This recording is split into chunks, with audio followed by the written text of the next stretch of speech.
Hi everyone, this is Ganveer. ਅੱਜ ਅਸੀਂ ਇੱਕ ਹੋਰ ਐਗਜ਼ਾਮਪਲ ਲੈ ਕੇ ਡਰਗ ਡੋਜ਼ ਕੈਲਕੂਲੇਟ ਕਰਨਾ ਸਿੱਖਾਂਗੇ। So let's have a look at our example.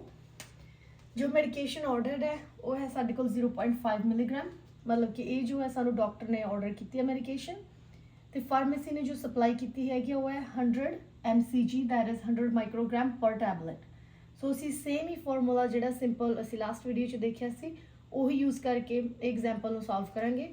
So desired dose मीनस जो सानू डॉक्टर ने प्रिस्क्राइब की है वो है साडे कोल 0.5 मिलीग्राम। एंड देन अवेलेबल साडे कोल है 100 mcg पर tablet. So 100 mcg multiply by quantity की है कि 100 माइक्रोग्राम जो है किन्नियां टैबलेट्स दे विच है पर वन टैबलेट है, राइट। सो इस करके क्वांटिटी साडे कोल 1 आउगी इस एग्जांपल दे विच। सो जिद्दां कि मैं पहला भी पहली वीडियो दे विच भी आपां डिस्कस कीता सी कि आपां उदों ही डिवाइड करांगे जदों यूनिट सेम होण, पर इस एग्जांपल दे विच इहदे विच mg है, इत्थे mcg है, मिलीग्राम ते इत्थे माइक्रोग्राम है। सो इदां डिवाइड नहीं कर सकदे। सो आपां दोनों यूनिट जिहड़े सेम करने हैगे आ। सो जिस भी टैबलेट जिहड़ी भी टैबलेट साडे कोल अवेलेबल हैगी असीं डोज कैलकुलेट उस यूनिट दे विच करांगे, राइट। सो ਹੁਣ ਅਸੀਂ ਜਿਹੜਾ 0.5 ਮਿਲੀਗ੍ਰਾਮ ਹੈ ਇਹਨੂੰ ਕਨਵਰਟ ਕਰਾਂਗੇ ਮਾਈਕਰੋਗ੍ਰਾਮ ਦੇ ਵਿੱਚ, ਬਿਕਾਜ਼ ਮਾਈਕਰੋਗ੍ਰਾਮ ਦੇ ਵਿੱਚ ਹੀ ਸਾਡੇ ਕੋਲ ਟੈਬਲੇਟ ਅਵੇਲੇਬਲ ਆ। ਸੋ ਇਹ ਸਾਨੂੰ ਪਤਾ ਹੋਣਾ ਚਾਹੀਦਾ ਕਿ 1 ਮਿਲੀਗ੍ਰਾਮ ਦੇ ਵਿੱਚ ਕਿੰਨੇ ਮਾਈਕਰੋਗ੍ਰਾਮ ਹੁੰਦੇ ਆ।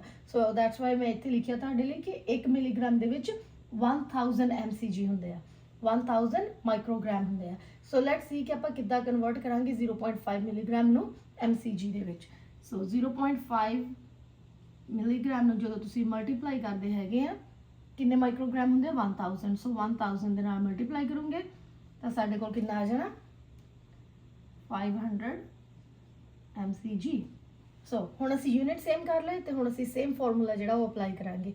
ਜਦੋਂ ਸੇਮ ਫਾਰਮੂਲਾ ਅਪਲਾਈ ਕਰਾਂਗੇ ਕੀ ਹੋਊਗਾ, ਸੋ 0.5 ਮਿਲੀਗ੍ਰਾਮ ਦੀ ਜਗ੍ਹਾ ਤੇ ਸਾਡੇ ਕੋਲ ਕੀ ਆ ਗਿਆ ਹੁਣ 500 ਮਾਈਕਰੋਗ੍ਰਾਮ। ਸੋ 500 mcg ਡਿਵਾਈਡਡ ਬਾय 100 mcg ਮਲਟੀਪਲਾਈ ਬਾय 1। ਸੋ ਹੁਣ ਸਾਡੇ ਕੋਲ ਸੇਮ ਯੂਨਿਟ ਹੋ ਗਏ। ਸੋ ਅਸੀਂ ਡਿਵਾਈਡ ਕਰ ਸਕਦੇ ਹਾਂ। ਸੋ ਜਦੋਂ ਅਸੀਂ ਇਹਨਾਂ ਨੂੰ ਡਿਵਾਈਡ ਕੀਤਾ ਸਾਡੇ ਕੋਲ ਕਿੰਨੇ ਆ ਜਾਣੇ 5।